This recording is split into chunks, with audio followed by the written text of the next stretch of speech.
What is the academic and biblical origins of Haplogroup J? Welcome to the Hebrew of Israel channel. This next series of videos will answer that exact question, the academic understanding and the biblical understanding of Haplogroup J, and who are they? This is important because we're trying to discover who are the ancient Hebrews of Israel. And some people believe that haplogroup J is Semitic. So this is what we're going to try to figure out and discover. With that being said, we will be using 4 fields of anthropology to figure out this question of haplogroup J, if it is indeed Proto-Semitic in origin and belongs to the ancient Israelites. But what are the 4 fields of anthropology? So the 4 fields of anthropology is physical anthropology, archaeology, linguistic anthropology, and cultural anthropology. These methods will help us figure out who are the early haplogroup J males. The basic questions we'll have to ask ourselves is this. 1. What are the origins of haplogroup J? 2. What early human ethnic groups that we can study had haplogroup J? 3. What was the culture of these early haplogroup J men? 4. What language did these early haplogroup J men speak? 5.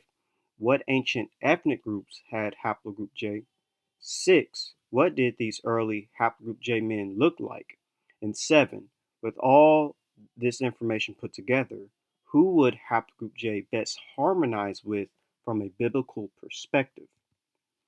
This method will help us figure out who are the early haplogroup J males, because as we know, many ethnic groups lived in the ancient Near East. Who did these early J men belong to? Was it the Israelites or someone else? Because we had Hurrians and Elamites and Gutians and Kazites and Sumerians and Amorites and Semites. All types of people lived in the ancient Near East. So who does J best fit? Furthermore, we also know linguistically that there was various languages other than Semitic that was spoken in the ancient and even modern Near East. So, what language family does early haplogroup J men belong to? Was it the Israelites or some other population, some other group of people? Because we have Semitic, we have Caucasian, we have Altic, we have even Indo-European in the Near East. So who does J belong to the most? These are the questions we must ask ourselves, and I believe it's best to start at the beginning and work your way from the past to the present to be as accurate as possible. And of course, as the scriptures say, I believe it's important to understand the past to remember the days of old. Deuteronomy chapter 32, verse 7 says, Remember the days of old, consider the years of many generations.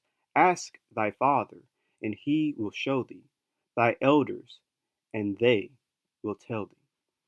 That being said, join me on our journey to discovering the biblical and academic origins of haplogroup J. Have a great day. Don't forget to leave a comment, like, share, subscribe, click the bell, and shalom.